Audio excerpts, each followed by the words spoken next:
Pues bienvenidos a una Ecología Debate más. Hoy vamos a trabajar, para algunos que no lo conozcáis, estas son unas sesiones de debate internas que hacemos internas en cuanto al desarrollo del ecómetro, que es un sistema de certificación y de autoevaluación de los indicadores que aplicamos a la arquitectura para que sea más sana y más ecológica.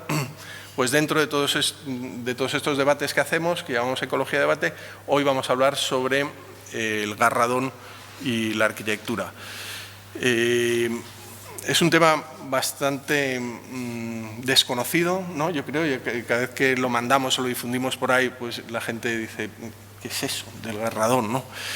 Y en cambio puede ser muy importante. Podemos hacer un proyecto precioso, un proyecto muy bonito, un proyecto muy eficiente energéticamente, podemos hacer una arquitectura de premio y que luego no sea salubre o que pueda generar pues insalubridad o no pueda al final acontecer el acto primario de la arquitectura, que es dar cobijo y dar salud a la gente que vive dentro, ¿no? Yo creo que la arquitectura, como tercera piel del hombre, nació con ese sentido.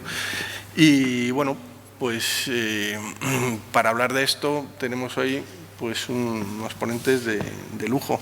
Ha venido José Luis Martín, del Consejo de Seguridad Nuclear, José Miguel Rodríguez, José Luis Martín a mi izquierda, José Miguel Rodríguez, director de la Fundación para la Salud Geoambiental, y Borja Frutos, vicedirector técnico del Instituto de Ciencias de la Construcción Eduardo Torroja.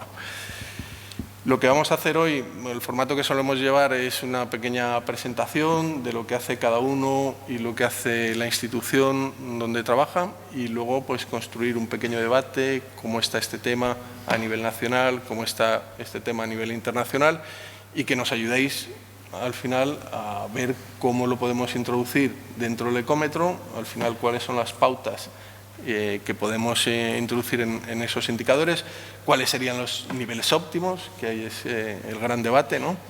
Y de esa reflexión nosotros pues sacamos este documento que se graba, es un vídeo que se graba, que la gente lo ve en streaming o se queda luego grabado dentro de la propia herramienta, porque hay gente que empieza a hacer una casa y no sabe lo que es el garradón, puede ver el vídeo y sacar una serie de conclusiones con una serie de enlaces a páginas web y a mapas que iremos viendo, y bueno, pues es una documentación que se queda dentro de la herramienta. Pues yo le daría la palabra a José Luis Martín y bueno, pues con la intención, yo tenía un poco en la cabeza que expliquéis, bueno, hacer un poco de énfasis en qué es el garradón y cómo funciona el Consejo Rector, cuáles son los posibles riesgos, José Miguel, y Borja, pues el tema de normativa, un poco por lo que os afecta a cada una de las instituciones, ¿no? Pero luego es un debate libre, puede intervenir cualquiera y bueno, pues ya iremos moderándolo, ¿vale? Bueno, porque en principio voy a hablar sobre el tema de las fuentes naturales, porque el garradón no es únicamente la única fuente de exposición. El radón en interiores es la fuente más importante de exposición de la población, pero existen otra serie de fuentes naturales de radiación. Pasa a la próxima. Bueno, todos estamos expuestos a radiaciones, tanto artificiales como naturales. Todos tenemos una especie de fondo de radiaciones que vamos recibiendo a lo largo de nuestra vida. Dependen muchos del trabajo que realicemos, del lugar donde vivamos o también de las enfermedades que padezcamos, porque habrá tratamientos de medicina. Las fuentes de radiación se dividen en artificiales y naturales, que son las de naturaleza y las producidas por el hombre. Pues básicamente la radiación natural, las dosis que recibimos, el 87% es debido a la radiación natural. Veis que el radón contribuye con un 47% y en el caso de las artificiales está estimado que es un 13%, siendo la exposición a las radiaciones de medicina el 12%. El resto, que aparece otros, que es 1,1%, aparece descargas 0,1%, eso sería la contribución de los efluentes que se emiten al medio ambiente por las centrales nucleares y el resto de industrias del ciclo.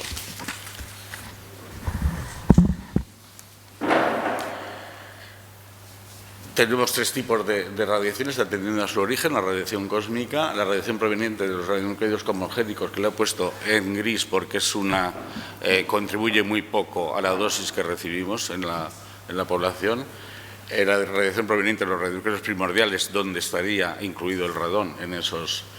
Y bueno, aparece una radiación, la exposición es externa, en el caso de la radiación cósmica, y de los radionucleidos primordiales, e interna por los radionucleidos incorporados mediante inhalación e ingestión, y principalmente el radón y los descendientes de vida corta, que veremos que son los que contribuyen a las dosis que se reciben y al daño que produce el radón, porque el radón, al ser un gas noble, es inerte y no produce, entra en los pulmones, pero sale, pero los que se quedan son los descendientes.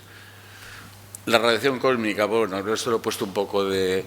La importante, la que nos llega, es la radiación cósmica secundaria, que se produce al interaccionar la radiación primaria con los isótopos y produce una serie de neutrones, protones y partículas.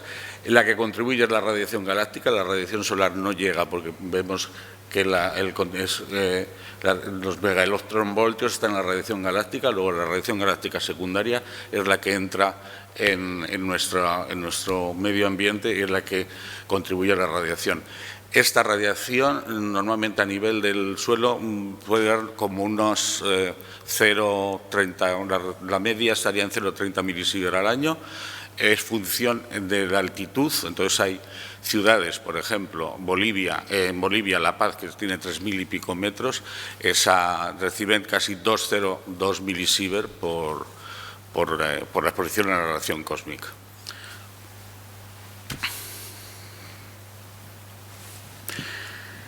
Bueno, la componente hay una directamente ionizante y directamente a nosotros nos interesa que la variación de la intensidad a nivel del suelo depende de la latitud, que se modifica el espectro de rayos cósmicos por el campo geomagnético, que nos protege, con lo cual la intensidad de la radiación cósmica es mayor en los polos, cosa que se tiene que tener en cuestión en los vuelos que se realizan entre diferentes continentes sobre Irán por el norte, con lo cual existe un control de los niveles de radiación que reciben las tripulaciones de aviones, y se está realizando actualmente en todos los países el controlar el nivel de... Están considerados como profesionalmente expuestos las tripulaciones, sobre todo los que vuelan en los transoceánicos y los que vuelan a niveles más altos de 8.000 metros. El resto de los vuelos, por ejemplo en España, los vuelos entre ciudades españolas no hay problema. Entonces los que se usan, sobre todo los transatlánticos. Y luego la altitud con variaciones sustanciales, como he dicho, que la dosis se duplica cada 1.500 metros. Y eso depende, así como el tema de la dosis que se modifica porque hay la utilización de técnicas, no es natural, sino que por el volar y todo eso produce un incremento pasa como en el caso de la exposición al radón. Al edificar viviendas incrementamos la exposición por ese método. Aquí, los primordiales, se llaman así porque están en el origen de formación de la Tierra, presentes en mayor o menor grado en todos los componentes, tanto bióticos como abióticos de distintos ecosistemas, acuáticos y terrestres. Un ejemplo, por ejemplo, es el polonio 210 dentro del ecosistema acuático. Es un isótopo que se incorpora bastante dentro de los peces y de los moluscos. Y, de hecho, las mayores dosis que se reciben por ingestión de peces o de mariscos es debido al polonio 210, que, como veremos, es un descendiente del cadmio de uranio 238 y un descendiente del radón. Entre los pertenecientes a series tenemos el uranio, la serie del torio y la serie del actinio, que el origen es el U235. El torio, que sería la otra serie. La del actinio es poco importante porque el uranio 235 no está con el contenido de uranio 235 es bastante bajo, con lo cual no tenemos que tener cuidado. Y vamos a las otras dos que vemos ahí. ¿Cuál sería la serie de uranio 238? El radón 222, que tiene un periodo de 3,82 días, es al que se denomina exactamente radón. Entonces, el gas radón está compuesto por 3 isótopos, que serían el actinón, el torón y el radón. Cuando se habla del radón, exactamente como que produce todos los efectos, estamos hablando del radón 222. Y he puesto en verde, hay quien los pone en rojo porque son malos y realmente los que producen el daño, en el caso, estos 4 isótopos son muy útiles. Entonces, estos isótopos sirven para detectar el radón y también para producir el daño. Luego tiene dos capacidades. Entonces, dependiendo, 2 son emisores alfa, que son el polonio 218 y el polonio 214. Esos 2, al ser la ionización, la radiación alfa la que más ioniza, al introducirse en los alveolos pulmonares, sobre todo cuando el radón está en la fracción libre, que se llama, y ahora diremos a qué se llama fracción libre, esos son los que producen el daño, mientras el bismuto 214 y el plomo 214 son los que nos han valido para hacer el mapa de radiación gamma, porque el bismuto 214 tiene una energía muy elevada, el plomo menos, pero son los que dan junto con el talio 208 de la serie del torio 232, los que están emitiendo la radiación que estamos cogiendo y hemos hecho en el mapa. Estos isótopos suelen ir básicamente el torio y el uranio, donde hay torio y uranio. El torio en el terreno es 3 veces más abundante que el uranio, porque el uranio me parece que es con una valencia de 6 se suele lisiviar y puede migrar. Entonces el torio se disuelve muy mal en agua y entonces permanece más en el terreno, con lo cual tampoco pasa, normalmente no se encuentra en el agua potable, por ejemplo, pero sí se encuentra el uranio y el radio que proviene de ellos. Bueno, el torio tiene menos importancia, el torón 220, ahora se le ha puesto más atención porque ya se conoce el radón 222 y entonces ahora se está estudiando el torón. Las dosis son más bajas y la incidencia es menor. Puede ser en lugares donde hay almacenamiento de mucho mineral de torio que puede producir, pero el periodo de desintegración es más bajo, son 55 segundos, con lo cual no tiene poca incidencia del punto de vista radiológico. Entonces, cuando hablamos de los descendientes, unos de periodo corto y los de periodo largo. Los de periodo largo son el polonio 210 y el plomo 210, que también van a dar sus dosis, pero fuera de lo que sería la parte del radón. Bueno, entonces he puesto en gris el actinón porque no tiene. Los niveles de radón en el aire es función del contenido de radio en el terreno, de la permeabilidad y de la humedad, porque la humedad puede atenuar la exhalación del radón, y las condiciones meteorológicas. Las condiciones meteorológicas también influyen en que el radón se exhale menos rápidamente del terreno. Normalmente, cuando en momentos de inversión con un anticiclón a primeras horas del día es cuando se encuentran los valores más elevados de radón a nivel del suelo, pero según se va variando, pasando el tiempo, pues el radón la concentración va bajando. Entonces, eso es lo que se llama las variaciones diurnas. Las variaciones diurnas del radón. Estas variaciones, este sería el caso, no sé qué pasa un momento, un esquema de cómo la permeabilidad, por ejemplo, la arcilla, que es muy impermeable, entonces le costaría el radón, cómo va subiendo la permeabilidad en el caso del lodo sil o la arena con grava, y ya el terreno con grava es muy permeable. Entonces, en función, en un terreno que tenga la misma concentración de radón, por ejemplo, o de radio, y que produzca radón, puede ser distinto el comportamiento del radón.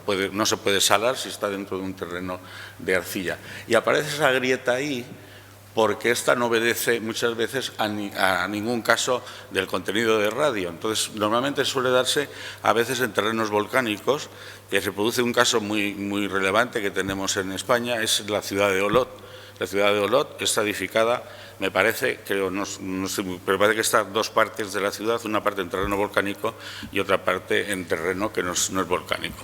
Entonces, hay unos sistemas que son unos túneles, unas chimeneas, que vienen no se sabe de dónde, bueno, que los llaman en catalán bufadors, y en muchas viviendas antiguas de Olot los han incorporado dentro de las viviendas, con lo cual, ¿por qué? Porque la temperatura es más o menos igual, entonces entra en verano es más fresco y en invierno pues y lo utilizan normalmente en las despensas o donde tienen embutidos o algo así.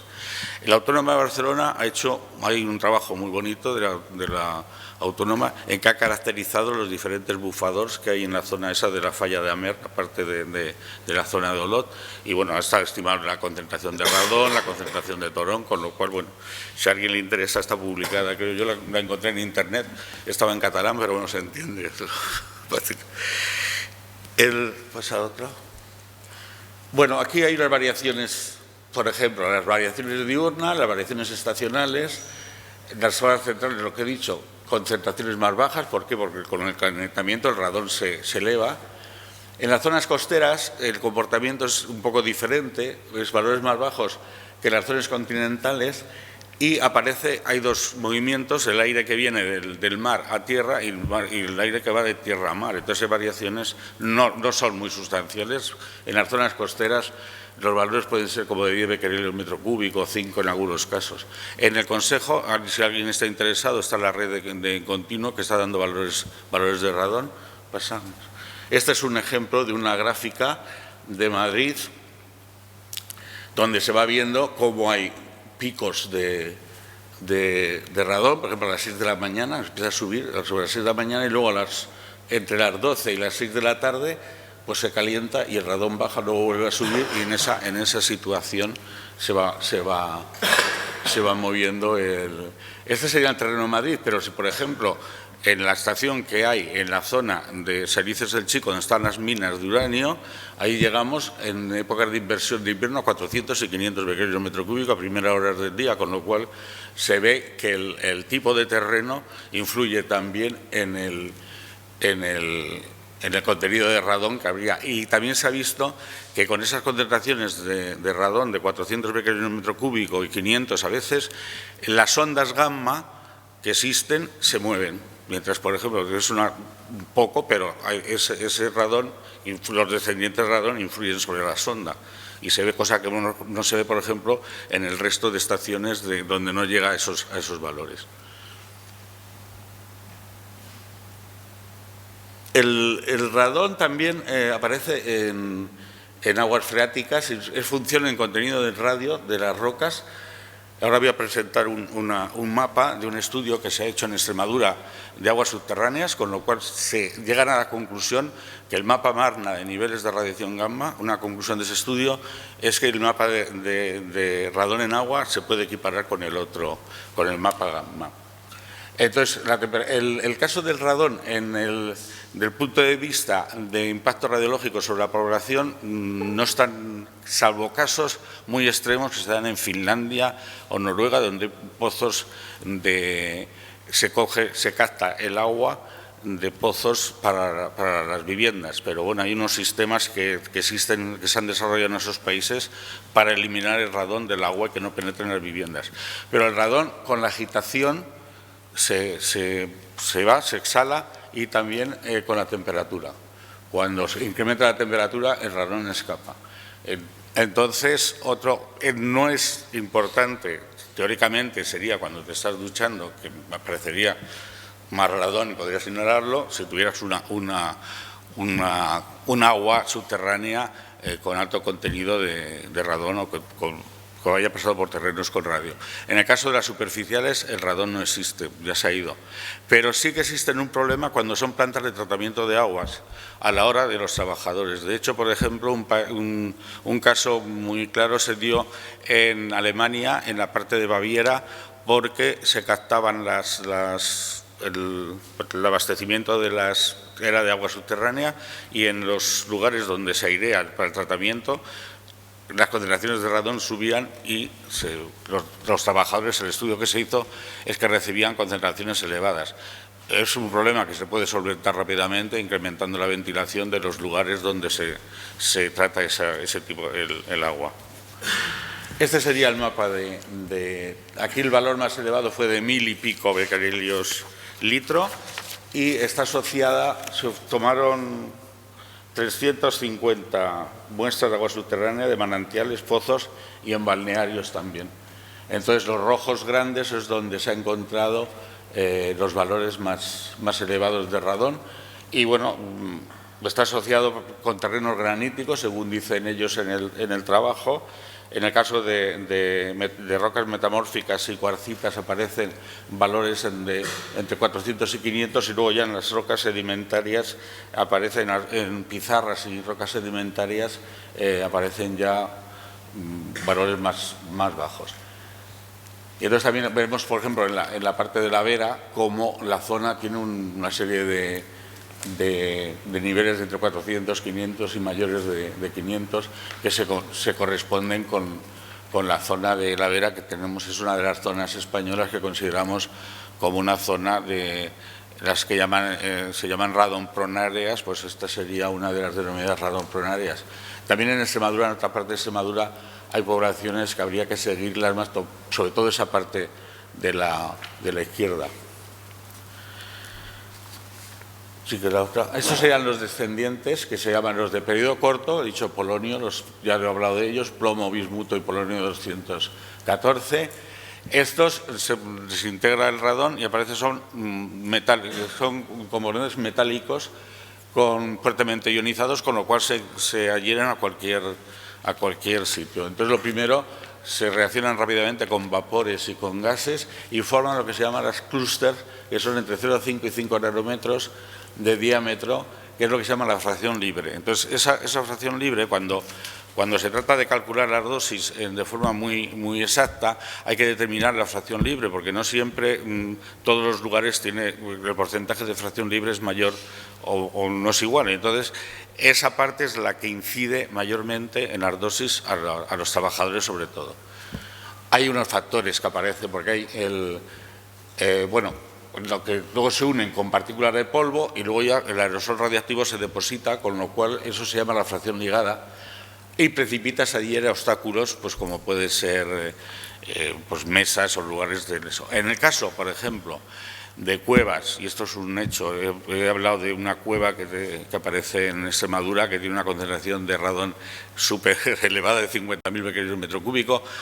Entonces hay una atmósfera también de descendientes. Entonces, cuando han entrado las personas del laboratorio que han estado haciendo el estudio de esa cueva, se han encontrado, y hay una publicación, que no sé si está en el Journal of Environmental Radioactivity, de que aparece los descendientes se adhieren al pelo y a la barba, con lo cual tú pasas un detector y es el tepita. ¿Por qué? Por el bismuto 214 y el plomo 214. Y ese es el caso que dio lugar en Estados Unidos al tema de la denominada Casa Battras en Pensilvania, que había un señor que trabajaba en una central nuclear, entraba en la central y pitaba el pórtico cuando entraba. Entonces, todo el mundo sorprendido porque cuando entraba y no salía. Pues era una cosa parecida a lo que pasa en la cueva. La concentración, no me acuerdo qué concentración tendría la Casa Battras, pero de luego podría ser como la de la cueva o más, para que eviten. Y luego hay una deficiencia de la concentración de descendientes en relación con la concentración de radón y lo llaman factor de equilibrio. Yo lo llamaría de desequilibrio, porque en realidad lo que es que tienes menos descendientes que radón hay entonces hay unos valores, normalmente cuando las concentraciones de descendientes de radón son iguales, el factor sería 1. Por ejemplo, se pone para viviendas, cuando haces estudios, como un 0,4, se puede poner como un valor estándar. Este sería un poco el comportamiento que se produce en el aire, en el exterior. Están ahí todos, la cadena del U238, la cadena del torio, el radón sube para arriba, pero estando en el aire se desintegra y van cayendo primero los descendientes de vida corta, que son los polonios, los bismutos, y luego ya los de largo. Entonces hay una deposición seca y luego estaría la deposición húmeda, que es hay dos métodos que llaman el lavado, no sé, una es el rain out y otra es el wash out. Entonces no sé muy bien, una es el arrastre, literalmente el lavado de las partículas, y otra que se condensa la gota de la partícula, es un punto de condensación del agua, entonces se arrastra. Esto ha dado lugar muchas veces a señales en las sondas que tienen, por ejemplo, los ayuntamientos en Protección Civil, tienen unas sondas de gamma y normalmente han llamado al Consejo porque habían visto que cuando empezaba a llover les salía un pico de radiación gamma, con lo cual no sabían muy bien el origen de ese pico. Entonces, el pico es que los descendientes de radón, sobre todo el bismuto, en las primeras gotas, cuando empieza que está cargado el aire de polvo, pues aparecen y se van depositando, luego ya se lava la sonda y ya ese efecto no sale. Otra cosa también es tenemos el plomo 210, el polonio 210 es una forma que tienen estos dos isótopos de incorporarse a las plantas. Entonces, cuando hablamos del tabaco, el tabaco es un captador de polonio 210 y que luego a la hora de fumar, como el punto de fusión tiene la temperatura de ignición del cigarro, cuando estamos fumando nos incorporamos polonio 210 al organismo, con lo cual, bueno, los que están muy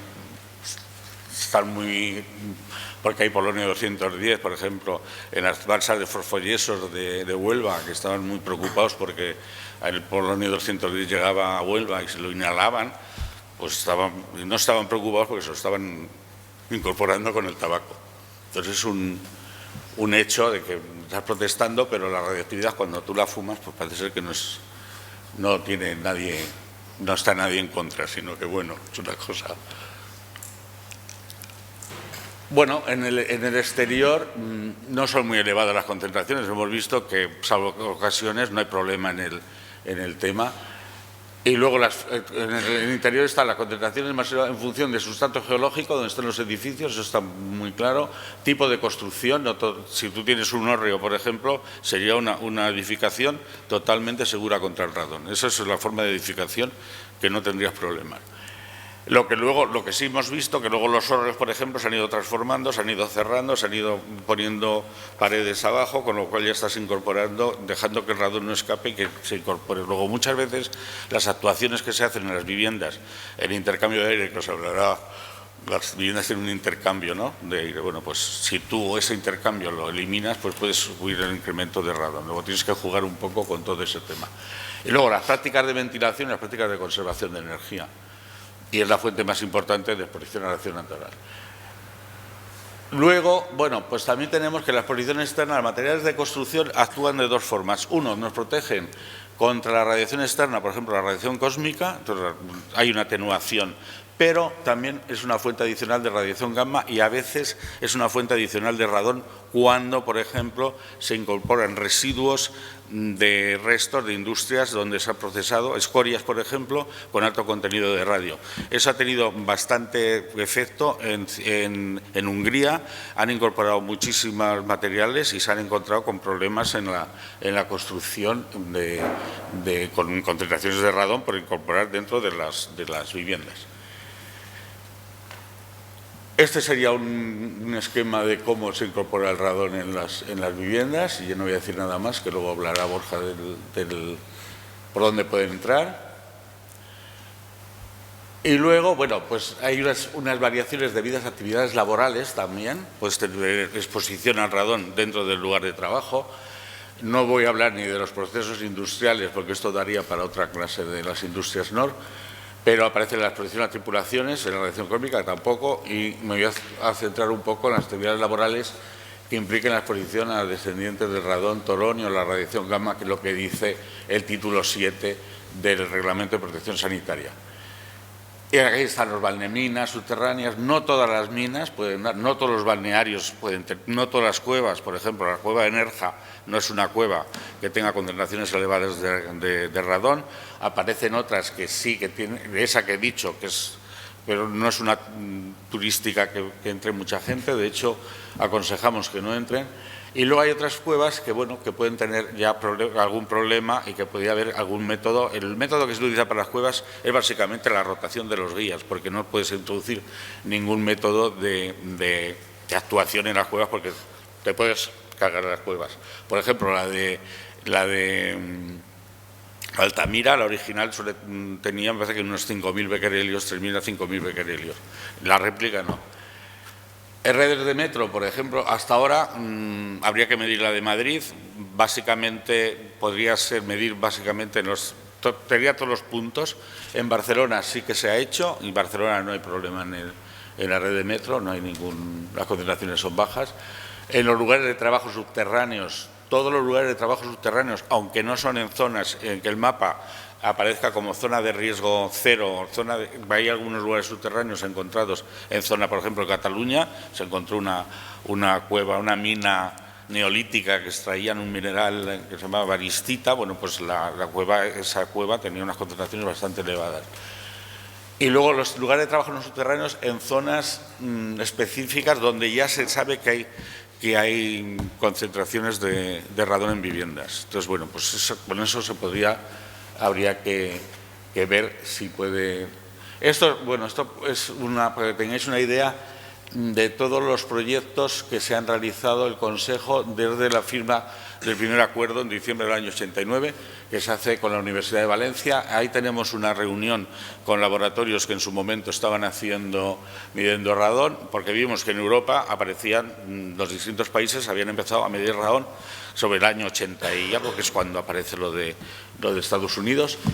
Y, bueno, contactamos con los diferentes laboratorios y lo que hizo el Consejo fue apoyar los proyectos que estaban realizando cada laboratorio en ese momento para obtener datos. Por tanto, los que han colaborado, esta es la segunda fase entre el año 89 y 96, pues se sigue con la modelización, se hacen diferentes tipos de estudios ya específicos de zonas donde nos habían dado valores elevados, se van a estudiar mucho más, como la Sierra de Guadarrama y los arribes del Duero. Luego se hace una estimación de saber las dosis de radiación natural que se reciben en entorno a las centrales nucleares, para saber, porque muchas veces que comparar un poco las dosis que por los efluentes, que eso se calculaba siempre cuando se iba a hacer un licenciamiento de una central, y se comparaba, no sabíamos exactamente qué dosis había. Entonces se hizo un estudio y sí que apareció lo que he dicho, la central de Almaraz como una zona digamos, como específica, con unos niveles más elevados de radiación. De hecho, sabíamos que había unos niveles más elevados porque los dosímetros termoluminiscentes que se colocan en los programas de vigilancia para medir la radiación gamma del entorno a la central siempre daban valores más elevados, con lo cual sabíamos que la zona de Almaraz podría tener, bueno, pues más uranio, más torio, era más que en otra zona del resto de donde estaban las instalaciones. Las del entorno de instalaciones del ciclo de combustible, estas sí que dieron más dosis que en el caso de las centrales, porque están todas colocadas hacia el oeste. Claro, muchas de ellas son instalaciones mineras o de procesamiento de mineral de uranio, con lo cual las poblaciones estaban sobre esos sustratos de la zona. ¿Sigo más? Este es un estudio que se hizo específico para Cáceres, específico porque Almaraz daba valores más altos, con lo cual hicimos un estudio en toda la zona cogiendo más poblaciones. Es la adaptación, tenemos la suerte de tener una cámara de radón en el país, con lo cual se hicieron unos ejercicios de intercomparación, tanto en condiciones normales como en el caso de las viviendas, o simulando condiciones que se pueden dar en lugares de trabajo, como valores elevados de humedad y de temperatura, porque para ver cómo respondían los diferentes sistemas de medición a esas condiciones, que dentro se hizo uno con detectores pasivos y se hizo otra intercomparación con detectores activos. Entonces ya se vio, por ejemplo, el carbón activo, que no vale cuando hay humedad, bueno, una serie esas están publicadas, me parece, también en el Journal Environmental Radioactivity, están publicadas esas dos intercomparaciones. Bueno, se siguió, aquí aparece a partir del 2003, se siguen haciendo estudios. En los grises están puestos, pues son estudios de Industrias Nord.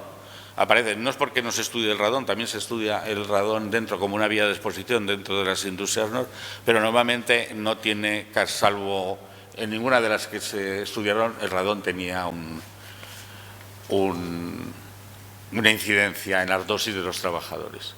Luego aparece mapa de contaminación. Este es un estudio que realiza la Facultad de Medicina, es un estudio que luego veremos cómo Galicia tiene, en los diferentes mapas se ve que Galicia es un caso muy específico dentro de eso, y se hacen unos estudios también en la Facultad de Física de Santiago de Compostela sobre el contenido de isótopos naturales, radón, radio, en aguas minerales y de consumo humano de Galicia.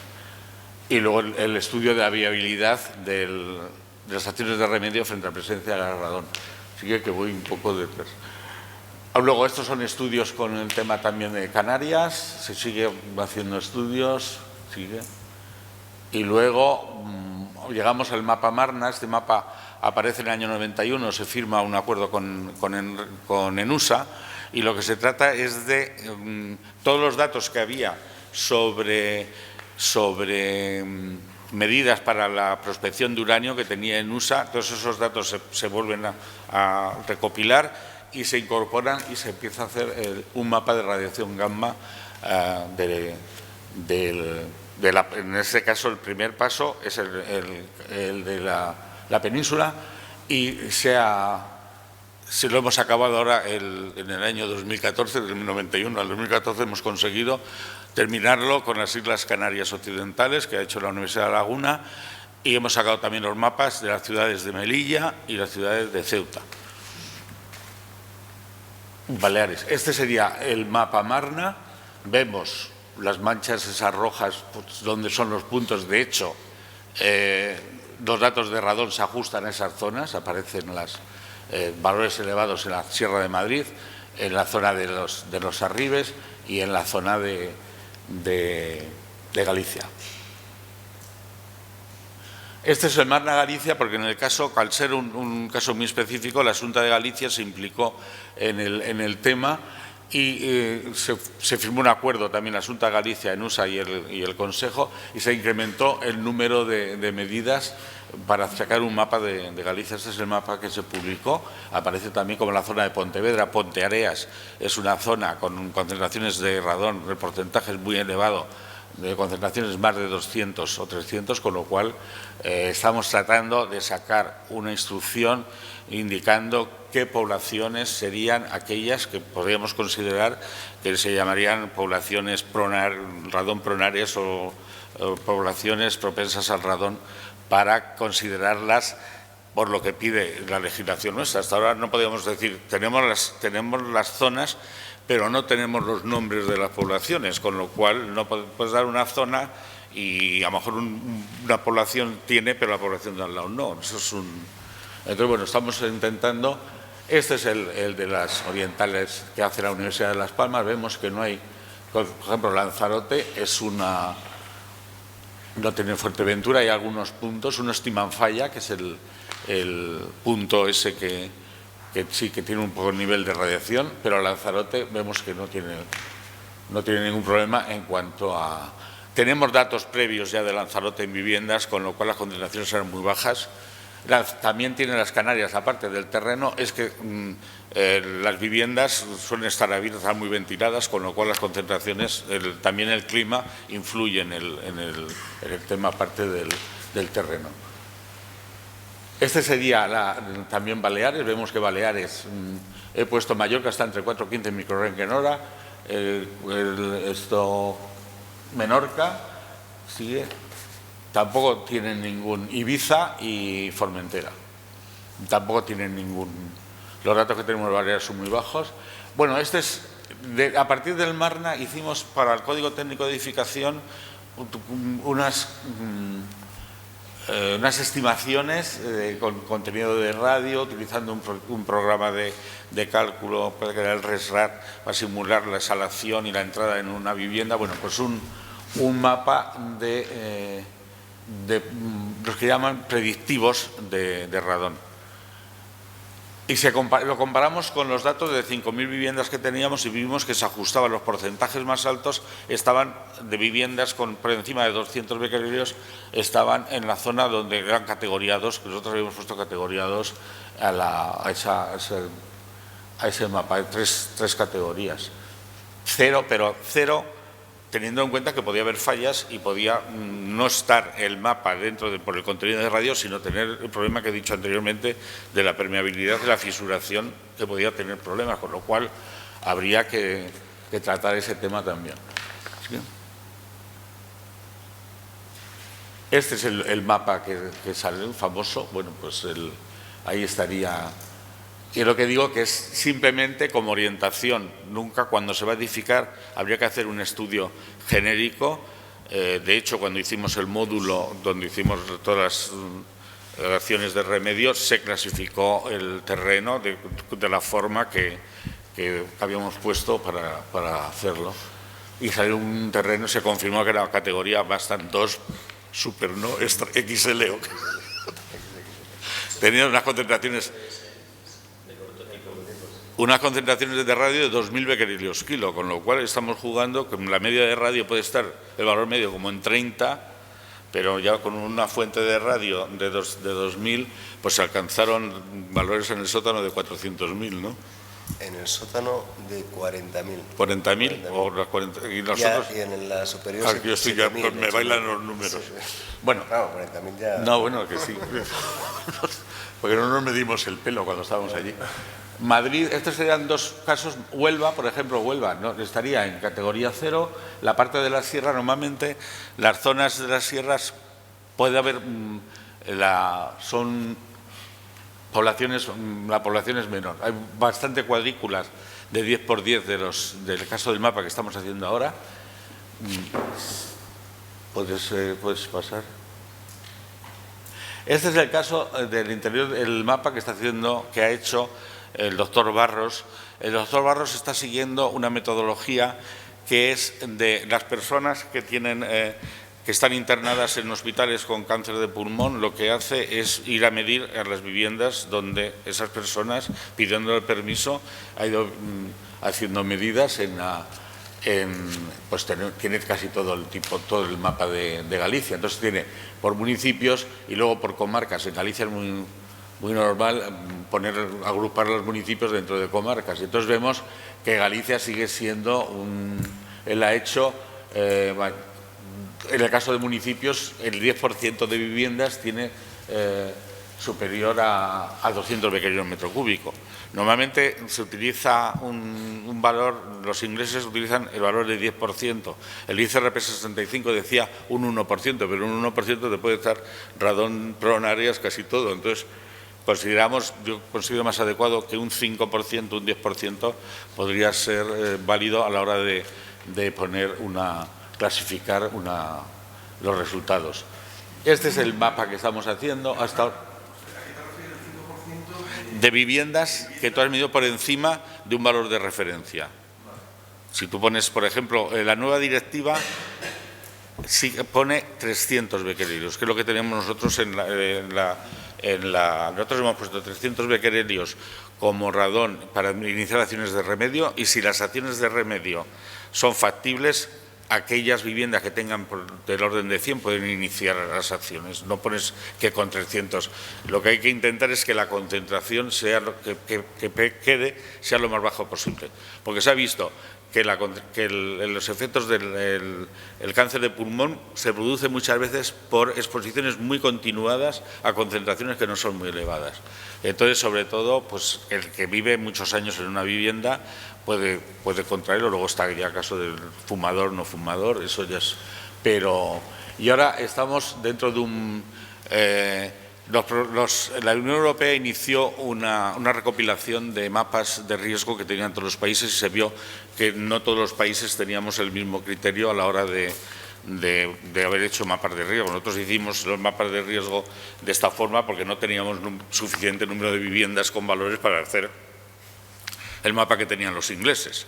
Pero a mí el mapa que me parece que es mucho más factible es el que se basa en datos de viviendas, Y entonces la Unión Europea dio unos criterios para que todos los países, digamos, todos los valores que teníamos, considerando los valores obtenidos en plantas bajas y en primeros pisos, con lo cual, de todos los valores que teníamos, fuimos recogiendo aquellos que sabíamos que se habían hecho exactamente en plantas bajas.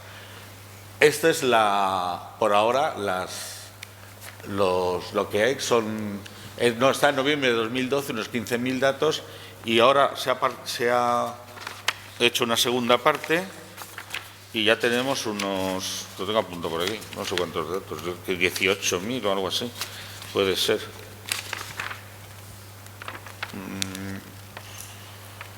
sí, creo que sí, 18.000 datos, más o menos puede tener ya el...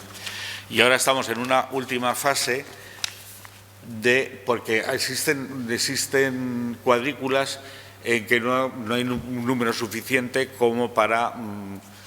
tenemos dudas de si pueden estar dentro de un punto, sobre todo en aquellas provincias, por ejemplo Burgos, que sabemos que no son concentraciones elevadas, con lo cual estamos tratando de hacer otra nueva fase para ir rellenando las cuadrículas con más medidas para ya tener no está tan no sé cómo se dice la palabra, no está bien dado porque no hay suficientes datos. Bueno, en cuanto a otro tema que hace el Consejo, esto sería pues lo que hemos estado haciendo para la hora de determinar el riesgo de la población y de los trabajadores al tema de la exposición al radón, y esta sería la legislación que aplicaría ahora mismo en nuestro país. Aparece el reglamento de la Unión Europea, el 305/2011, de condiciones armonizadas para la comercialización de productos de construcción, que junto con lo que indica la nueva directiva en los productos de construcción va a ser lo que va a pitar, a ser lo que se va a utilizar en el caso de la comercialización de los productos.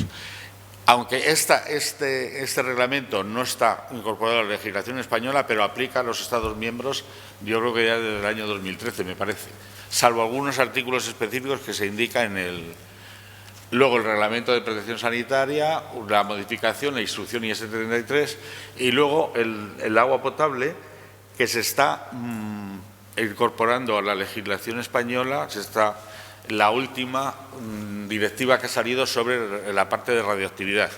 En este Real Decreto que daba la parte de radioactividad no sabía, y se llegó a la conclusión de que se hiciera una directiva nueva para la radioactividad. Ahí aparece también el radón como control dentro de esa. Aquí están los organismos que más o menos estarían implicados en el tema de la radiación natural. De hecho, la nueva legislación, la de 2013, obliga a los Estados miembros a hacer un plan nacional de protección al radón, tanto para viviendas como lugares de trabajo, con lo cual hay que dar información a la Unión Europea periódicamente, o la Unión Europea puede venir a recabar información de cómo el país está desarrollando ese plan nacional, en el que tienen que estar implicados más organismos. No únicamente debe haber un organismo normalmente que es el que coordina, pero otros organismos que podrían ser los que están puestos aquí. Básicamente entrarían dentro de los diferentes campos que tiene, porque te pide todo: material de construcción, te pide radón en vivienda, radón en puestos de trabajo, con lo cual este sería un antecedente de aquellos organismos que podrían estar podrían ser los que podrían entrar dentro del Plan Nacional.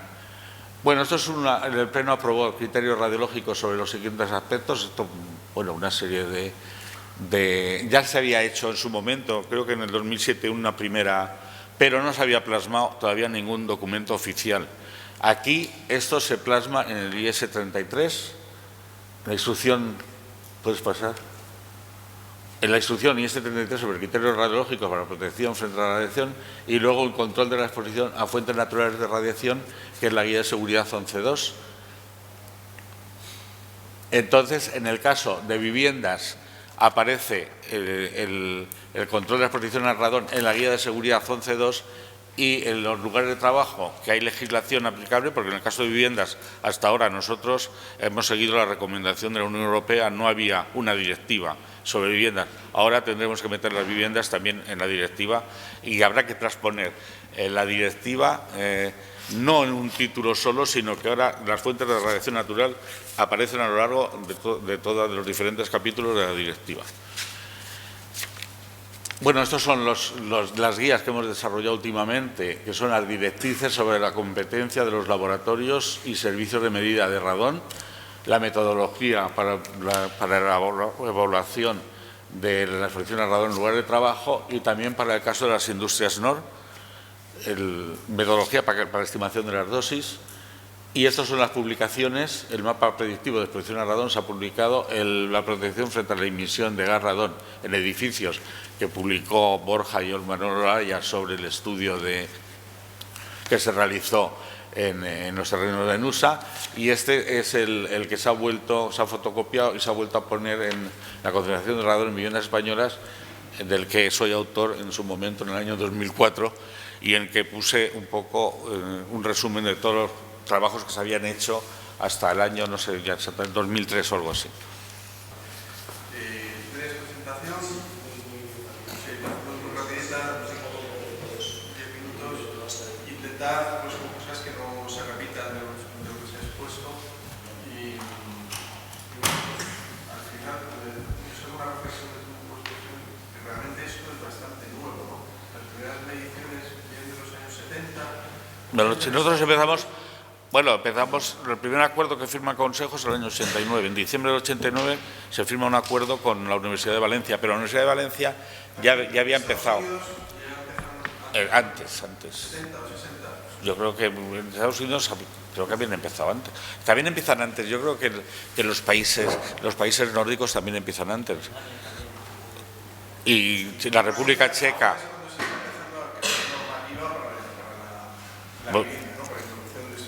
Bueno, yo creo que ya están. Bueno, en España ahora se está empezando, pero los países nórdicos ya llevan. Bueno, que es que vamos a hacer que hay un grupo de países que van muchísimo más adelantados. Hasta para vender una vivienda o alquilarla necesita presentar una certificación. Igual que ahora el certificado energético vas a tener que presentar en los países la ausencia de radón en las viviendas. Es una concentración lo más baja posible.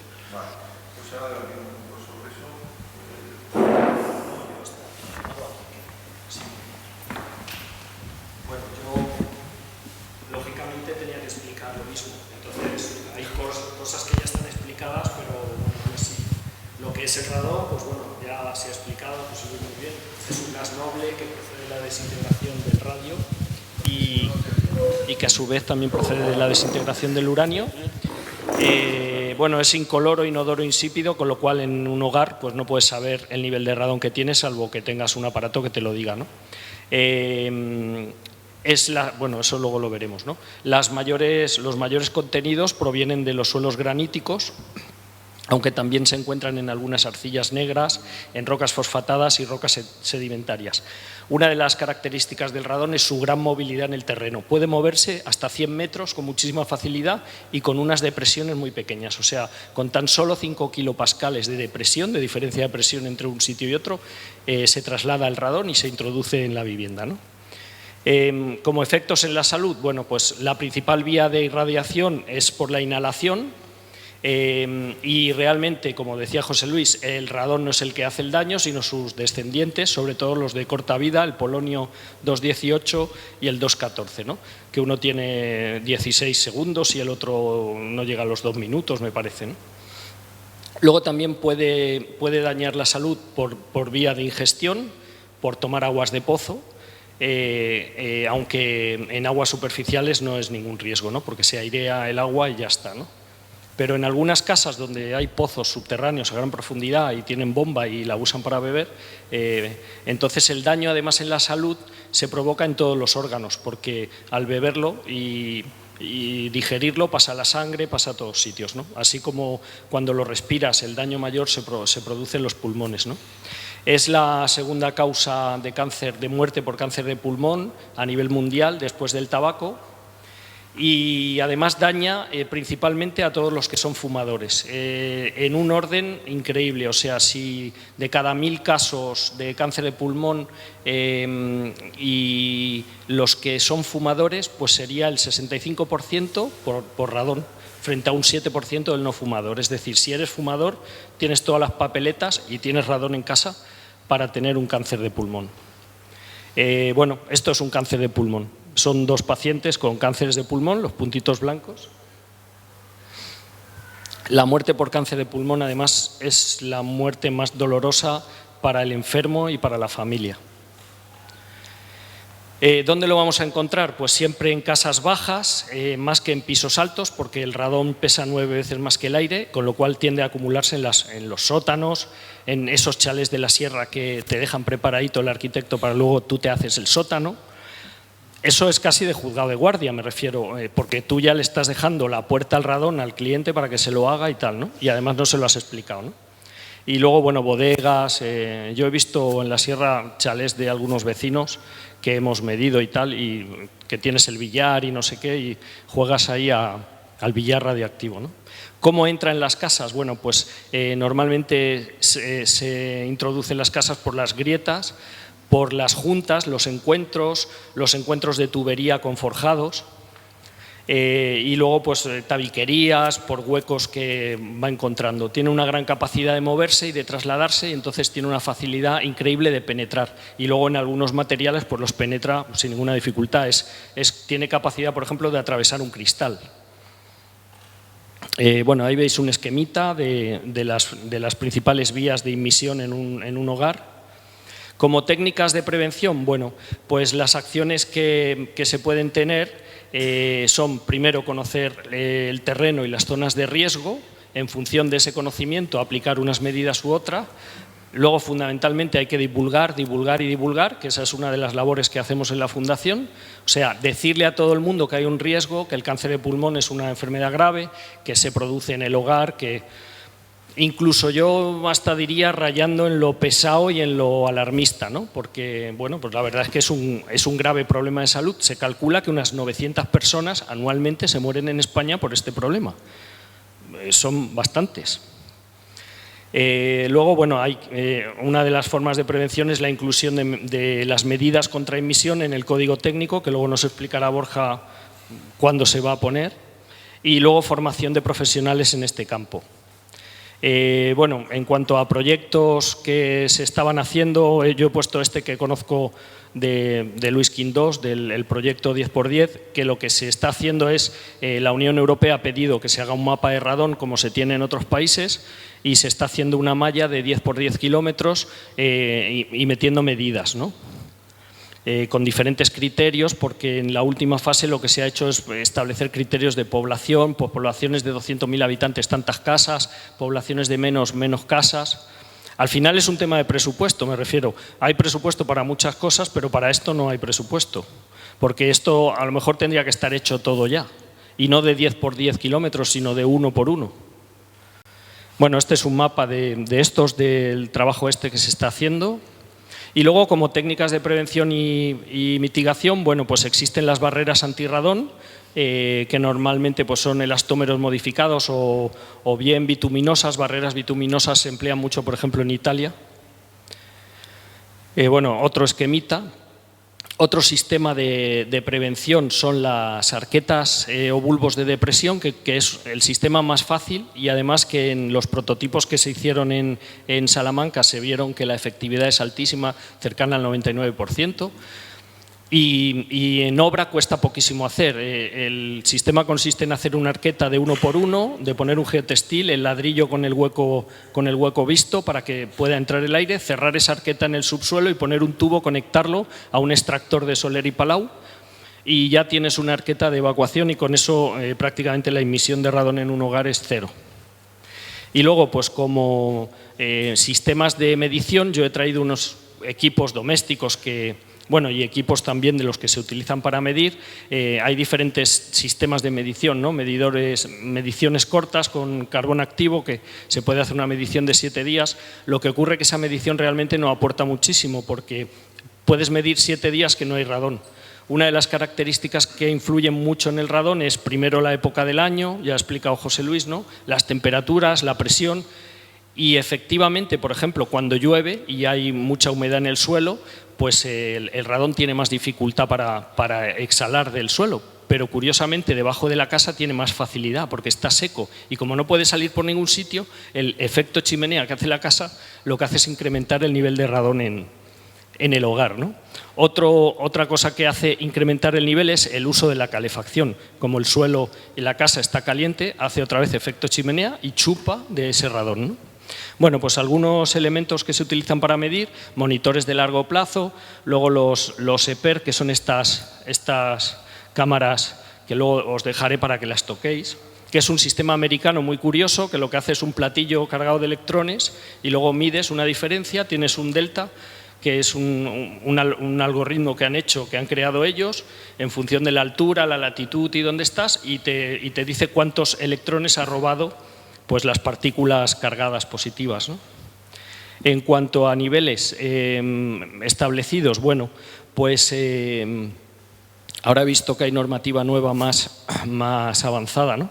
Pero en la normativa actual, en antiguas construcciones se consideraba que puede haber 400 becquerelios. Para nosotros eso no es suficiente. Y en las nuevas 200. El nivel que nosotros siempre fijamos como un nivel saludable es menos de 100 becquerelios metro cúbico. Y luego en la normativa, en la IS 33, hay un dato que 600 becquerelios de media anual para un trabajador, que también nos parece que es excesivamente elevado. Bueno, un poco las labores de la Fundación, porque yo he venido a hablar de mi libro. Y entonces, bueno, nuestras labores en este área y en otras es la formación, divulgación. Tenemos equipos domésticos porque entendemos que es una herramienta que puede ayudar a un particular a conocer el estado de su casa y luego tomar medidas. La información al final es poder. Tenemos un servicio de mediciones y luego tenemos la asesoría a arquitectos también, ¿no?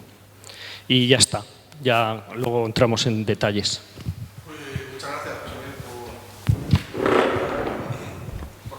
Subo. Venga, pues venga, si quieres, subo arriba. Rapidez. Y además, al ser el último, creo que nos hemos solapado bastante, así que iré saltando.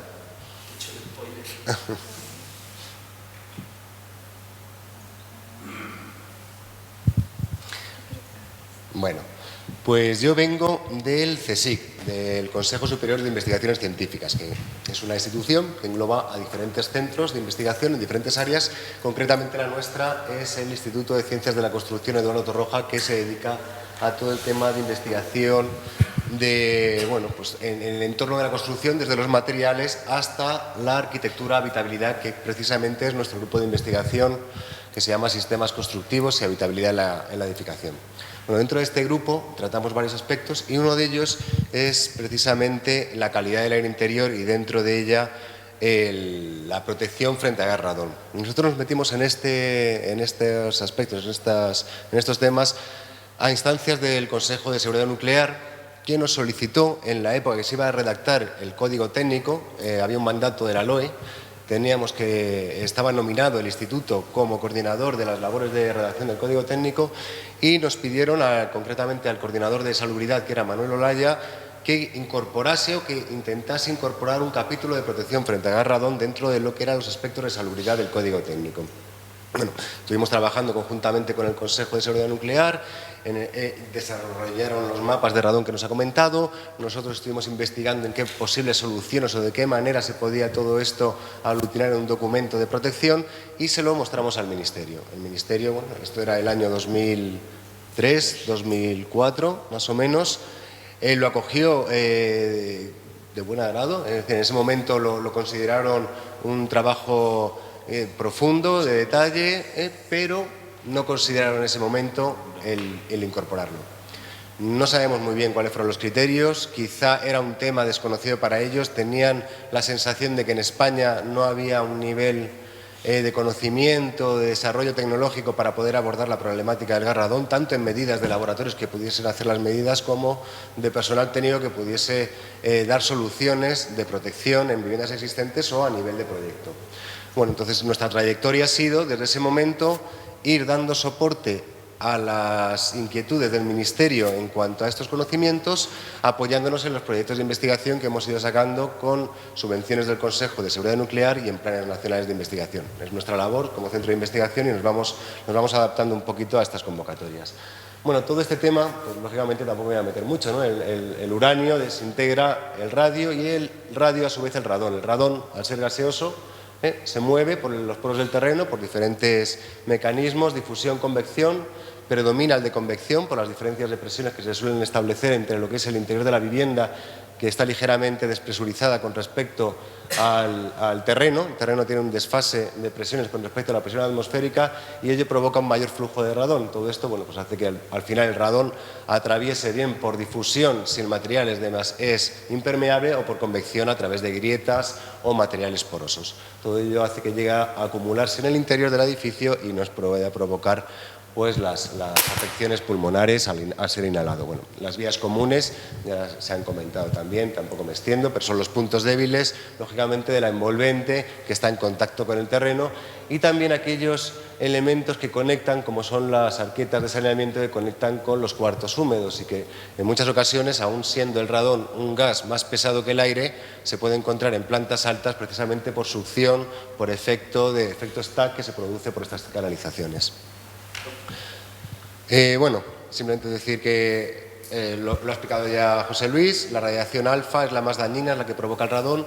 Si se produce desde el exterior no llega a ser nociva, pero si la inhalamos y dentro de nuestro organismo se produce esa radiación y la de sus descendientes, es cuando tenemos esos problemas de alteraciones del ADN de las células y puede provocar la aparición de los tumores.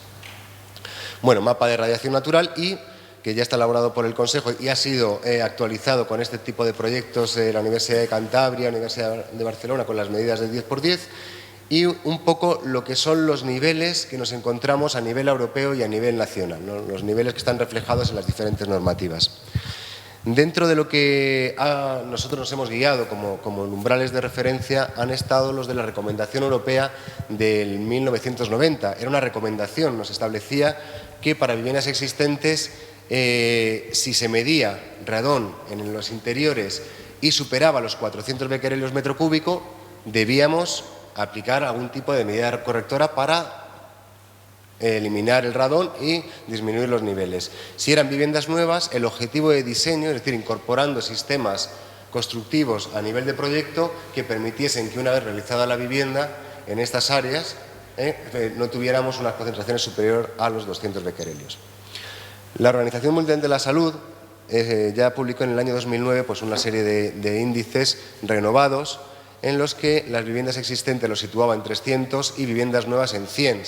No quiere decir que viviendas existentes y viviendas nuevas tengan diferentes umbrales de afección a los usuarios, sino que es más complicado reducir niveles, concentraciones en viviendas que ya están en uso, que tienen un sistema constructivo determinado, que no se han implementado estas medidas. Ahora veremos un poquito cuáles son las que son habituales, que en viviendas nuevas que a nivel de proyecto se pueden incorporar, no son nada costosas y nos dan una efectividad mucho mayor. Entonces, estos niveles, estos umbrales que en algún momento se preveían como exigencias, pues hacían una distinción entre existentes y nuevas. Y ahora llegamos ya al año 2013, en el que se publica una directiva europea. Esta directiva europea ya no es recomendación, ya es de obligado cumplimiento y transposición a los Estados miembros. En esta directiva europea se marcan los niveles para viviendas en 300 becquerelios y en 200 becquerelios para viviendas nuevas. Bueno, esta directiva no solo hace mención a los niveles de viviendas, también hace a puestos de trabajo, al tratamiento, divulgación, es decir, es una acción global, conjunta, que, como decía José Luis, pues tienen que estar involucrados diferentes organismos, instituciones, ministerios, coordinados todos ellos, supongo que por el Consejo, o en principio tampoco sabemos muy bien, todo esto es bastante ambiguo de momento.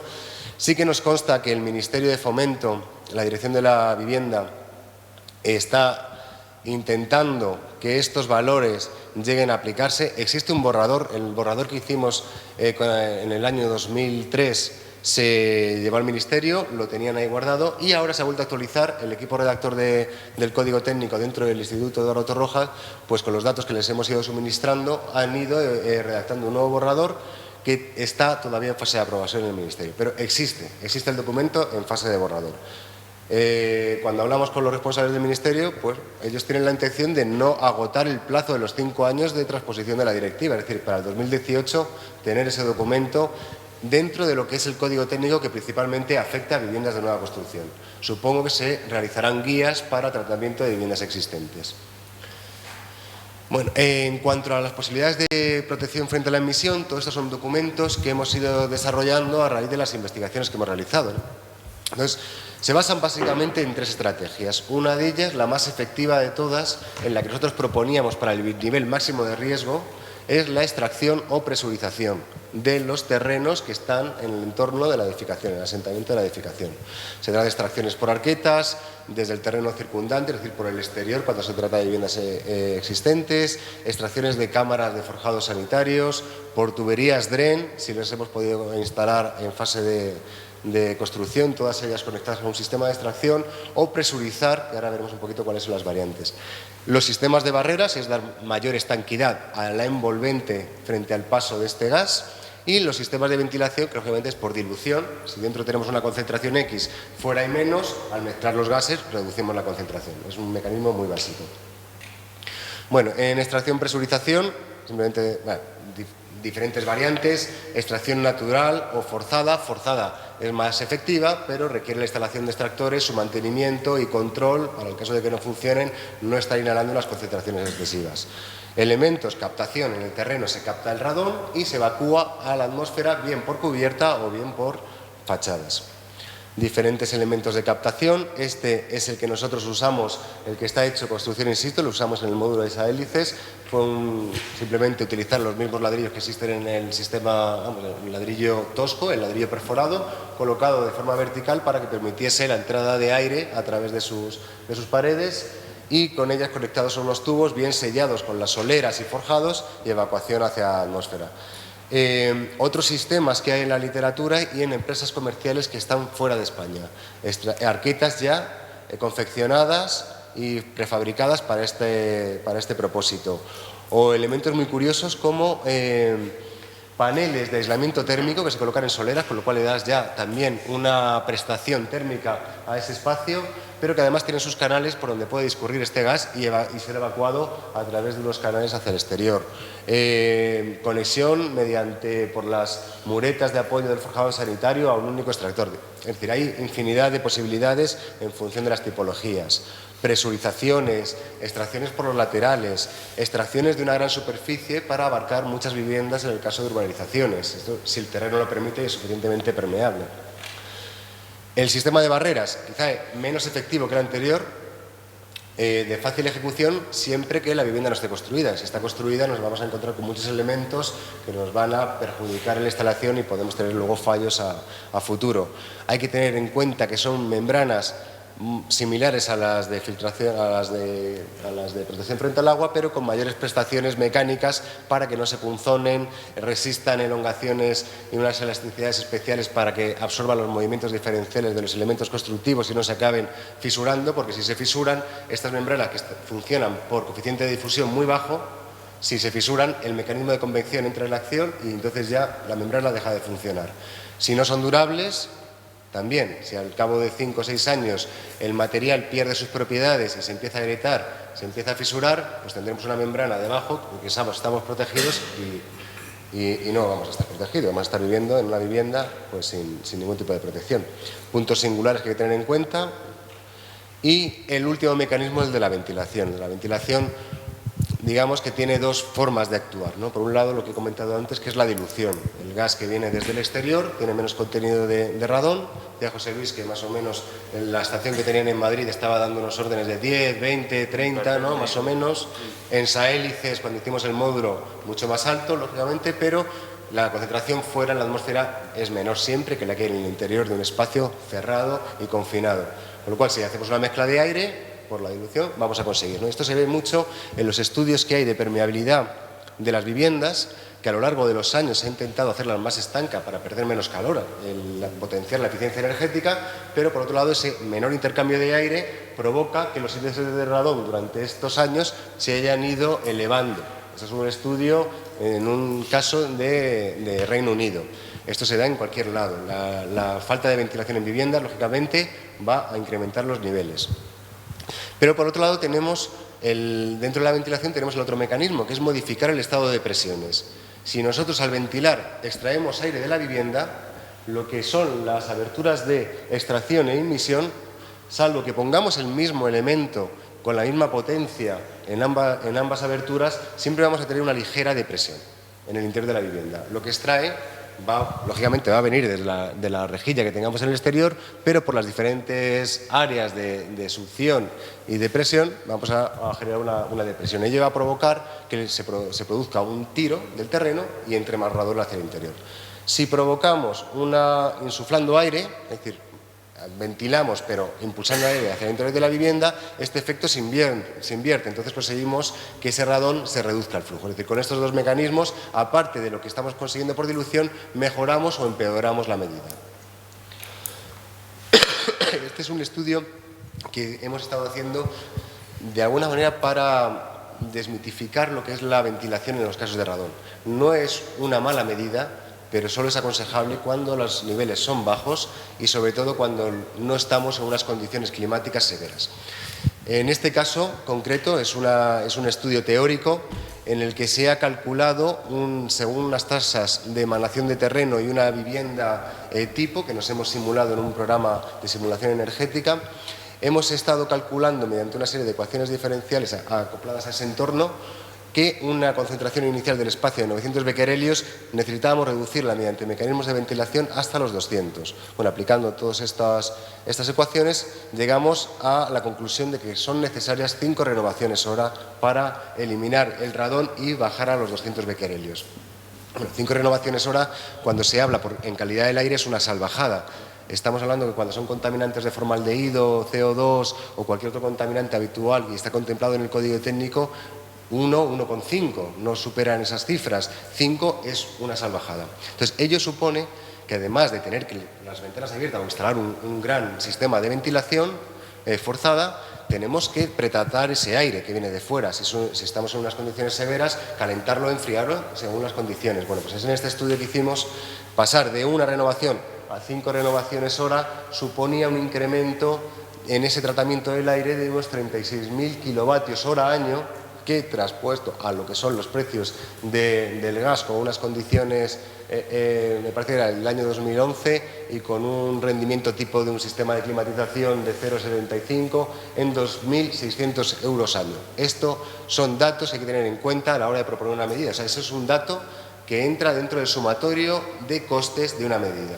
Entonces, es importante conocer que la ventilación es efectiva, lógicamente, pero no podemos dejar de lado otras prestaciones en el tema de construcción. Y bueno, ya simplemente la última diapositiva, esto es nuestra aportación en los estudios de radón. Nosotros trabajamos en temas de normativa dentro de los aspectos del código técnico, todo lo que afecta a la edificación. Trabajamos junto con el Consejo de Seguridad Nuclear en incorporar este capítulo de protección dentro del Código Técnico de la Edificación.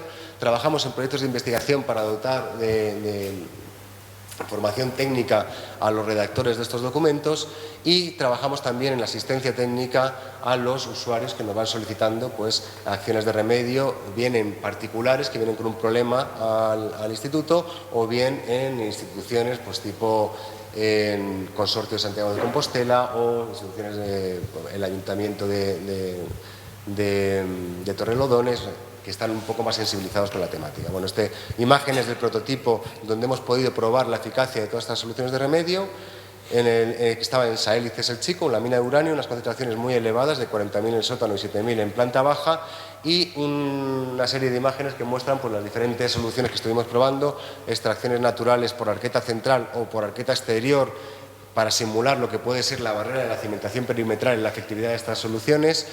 Las mismas estrategias, pero con una extracción forzada, con dos potencias diferentes, 80 y 50 vatios, presurizaciones, ventilaciones de forjado sanitario y barreras. Todo esto nos dio unos cuadros de efectividades en las que se colocaban las extracciones y presurizaciones dentro del rango de mayor efectividad, que son esas que están en el lado central, partiendo de los límites que son la barra de arriba, la inicial, de 40.000 y 7.000 en planta primera, que es la línea azul y verde, y las diferentes efectividades de las medidas, natural, bueno, pues lo que es la eficacia de la arqueta central es muy superior a la arqueta exterior por el efecto de la cimentación y sobre todo funcionaba muy bien cuando este tiro natural se multiplicaba por el efecto Venturi, es decir, cuando hacía en el exterior condiciones climáticas de viento superiores a 8 metros segundo, pues aquello funcionaba como una extracción forzada. Presurizaciones, forjado sanitario y barrera antirradón funcionaron bastante bien. La barrera antirradón, siendo una medida pasiva, dio mucha eficacia. Lo que pasa es que utilizamos un sistema de aplicación en líquido que sellábamos todas las grietas y evitábamos problemas de solapes y tratamiento de puntos conflictivos.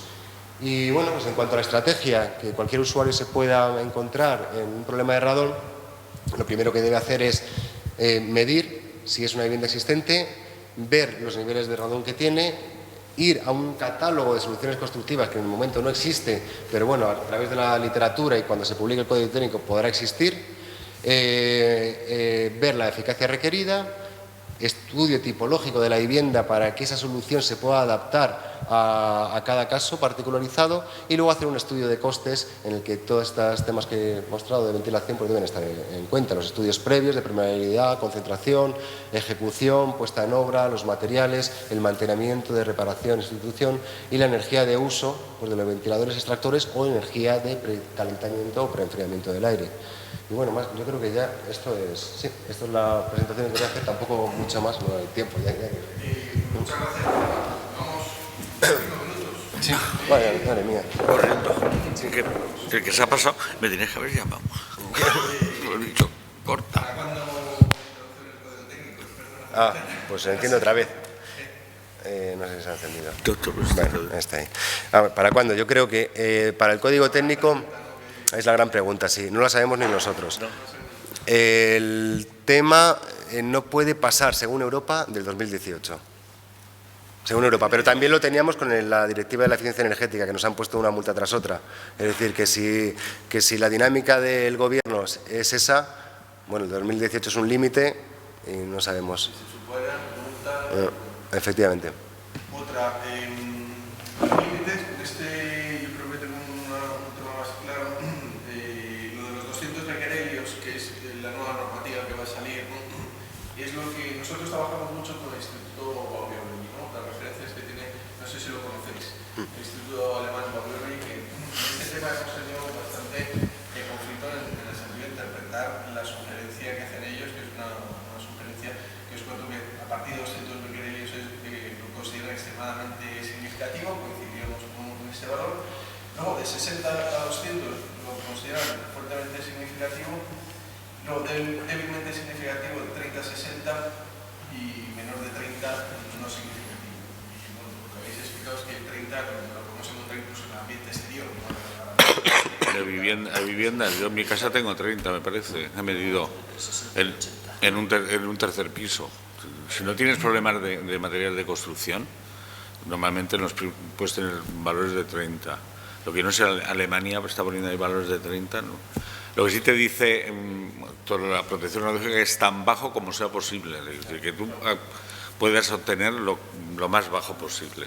Pero, por ejemplo, si hay un sistema de certificación para dar la máxima puntuación, ¿sabéis cómo funciona? Una especie de... Ah, bueno, que es un... Ah, vale. Menos de 100, por ejemplo, o sea, menos de 50 le daríamos la máxima puntuación. Luego de 50 a 100, 100 es la referencia de la Organización Mundial de la Salud, ¿no? Habla de 100, Comunidad Europea 2 y... Que considera que fuera también como para hacer intervención. Dicen que, bueno, que si no puede ser el 100, el 300, pero a él le interesa que vayas bajando de 100. Bajando de 100, ¿no? Incluso se podría hablar de bajar de 50 o no es real, sí. Podríamos dar el valor más óptimo a menos de 50. Yo creo que sí. Tener un poco de coherencia también, ¿no? Claro, hay que tener un poco los pies en la tierra. Claro. Sí que es posible que lo que dice el Instituto Alemán, pues en los 60, pues, y la Organización Mundial de la Salud lo limita en 100, a partir de 100 ya lo ve como un riesgo, incluso se incrementa cada 100 un 16%. Otra cosa es que se puede llegar a esos niveles por debajo de 100 en diferentes áreas, por ejemplo, la mina de esa hélice era imposible, porque el fondo que había era de 400. Claro, es que una cosa que no contempla esto es el entorno, me refiero, conseguir 50 en Valencia está chupado, ahora conseguir 50 en esa hélice, pues no, a lo mejor ahí un nivel bueno son 200, y es que claro, el entorno es muy importante. Habría que vincular esta gráfica al entorno. Al entorno, porque primero tienes que saber si la zona, y además eso está ya catalogado, es un trabajo que hicieron ellos, de zonas de alto riesgo, de medio riesgo y sin riesgo, y en función de esos niveles establecer un parámetro, con lo cual hay que conocer el mapa este de... Vale, esa es la segunda pregunta por ir a ver, ¿qué debería hacer o qué instrucciones debería seguir un técnico que está siguiendo el ecómetro y va a hacer una casa? Lo primero, ir al mapa al Marma y ver si está a nivel… ¿Utilizaríamos el Marma o el del código técnico? ¿No? Porque hay dos mapas, ¿no? Bueno, el código técnico es el mapa del Consejo. Es un derivado del Marma. Es un mapa de radiación gamma terrestre. Y luego se han introducido con operaciones de suelos, de radio, con unas ecuaciones que se hicieron. Se simuló un modelo, una vivienda con unas condiciones del terreno para que la vivienda no hubiera más de 200, 150, 200. Bueno, entonces se hizo una clasificación de eso. Luego, lo que sí hicimos fue validar se hizo un estudio específico de que se fue a Galicia y se cogieron zonas media, alta y baja, vale, para ver si eso se plasmaba en la… No he explicado nada de ese proyecto, es un proyecto que me parece muy interesante porque sí se ve que en las zonas altas, de categoría 2, el mayor porcentaje de viviendas por encima de 400 aparece. Y vale, se ve que en la zona baja menos viviendas sobre eso. El modelo no está mal. vale. Está validado. Aún así, el utilizar el Marna no es garantía por el tema que comentabas de las fallas, o puedes tener algún elemento geológico específico que… Yo haría un estudio del terreno, en principio, sobre lo que se va a edificar. Sobre todo también en categoría 0, si es fracturado, si la fracturación es muy elevada, lo haría, pues hay una posibilidad de falla. Vale. Se ha visto, la Autonomía de Barcelona ha hecho estudios en la zona de Olot y ya visto, por ejemplo, la falla de Amer no hay influencia sobre las poblaciones, con lo cual no todas las fallas pueden tener problemas, puede haber alguna intervención. Y luego me parece muy interesante lo del tema del certificado, que comentáis que en algunos países se hace un certificado cuando tú compras o alquilas una vivienda, que eso lo… No puedes obligar al propietario de la vivienda, el propietario de la vivienda dice que no quiere hacerlo, pero sí que puedes obligar el gobierno a una persona que va a hacer una comercialización con esa vivienda, si la va a vender o la va a alquilar. En Estados para Unidos, promoción, por ejemplo, incrementa el valor de la vivienda. Y esto… ¿Eso lo hacen entidades privadas, homologadas o no? En Estados Unidos tú vas a una ferretería, te compras un cartucho y lo envías al laboratorio, te cuesta $15 y te hacen el estudio de radón. Vale. Estos aparatos, por ejemplo, viene de Estados Unidos. Este es un aparato que se instala en casa y tú puedes ver el radón y entonces activar tu sistema de extracción o no en función del nivel que tú tienes. Esto es lo que hago yo en mi casa en la sierra. Yo cuando veo que me sube de 90, pues cojo ese fin de semana y ventilo la casa y la dejo medio día abierta para que me baje y luego pues me baja a 10 becquerelios y bajo a 80. Pero en Estados Unidos es de libre acceso, hay campañas de publicidad que el gobierno hace. O sea, el Ministerio de Medio Ambiente en este caso no está haciendo una labor que es informar al público de un riesgo y de promover acciones para que esto esté al alcance de cualquiera. O sea, que cualquiera pueda medir en su casa el radón, que no tengas que enviar un cacharro a un laboratorio, pagar no sé qué, que no sé cuántos, que tú lo sepas y ya está. Hay que facilitar el acceso a la información. Cada estado de Estados Unidos tiene su programa. Sí, pero ¿Y esto es accesible aquí? Claro. Esto vale 200 euros y esto es para toda la vida y para todas las casas que quieras.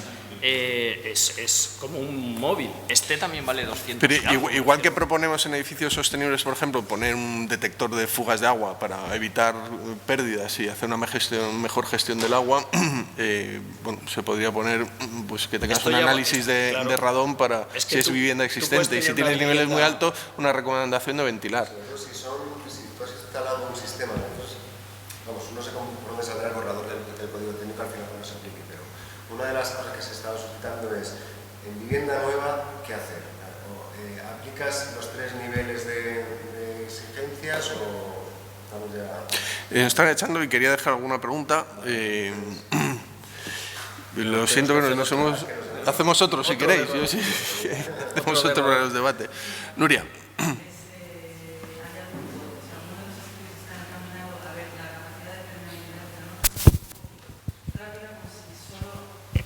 Solamente porque hay un dibujo que se ve que atraviesa la mano, pero no atraviesa el hormigón, por ejemplo. ¿Hasta qué punto se sabe, por ejemplo, la arcilla? A mí me interesa saber si la arcilla, tú haces un revoco de arcilla y va a pasar, o sea, ¿de qué depende la permeabilidad al gas radón del material?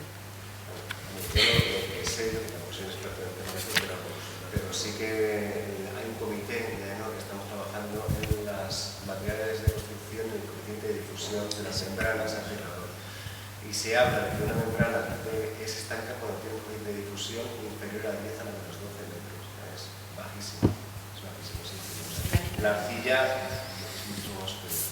Todo esto también, el radón tiene un periodo de vida. Es decir, si tienes un sustrato de arcilla generoso, el radón irá difundiendo por el sustrato y morirá adentro. Si llega a vencerlo. Una lámina, una solera de hormigón, se supone que si no tiene fisuras, no tiene grietas, está bien identificado ese material, con 20 centímetros sería capaz de frenar el paso del radón. Con menos no, porque difundiría a través.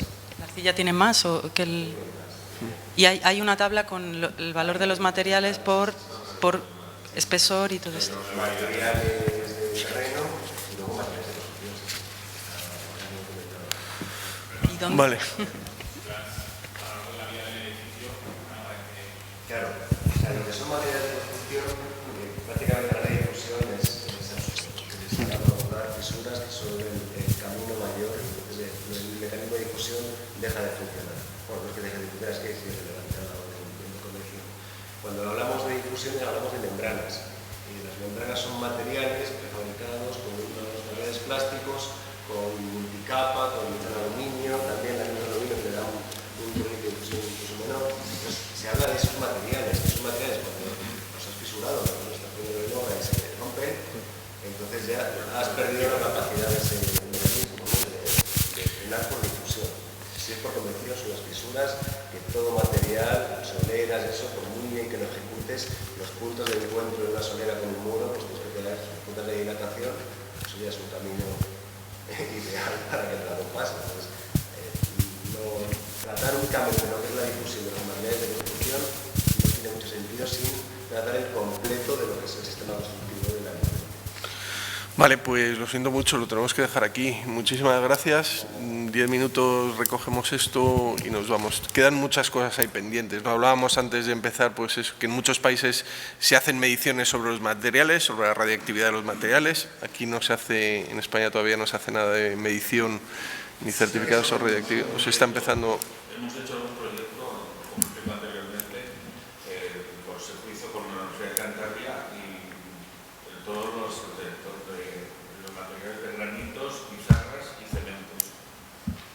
Y ahora estamos en un proyecto con la Universidad de Málaga que van a hacer de diferentes, bueno, baldosas también, que se hizo otro estudio de la industria cerámica y se vio el contenido radioactivo que tenía, por ejemplo, el siliconio para dar la opacidad de las baldosas. Pero a nivel de proyectos de investigación, ¿no? Todavía no hay certificados en los materiales.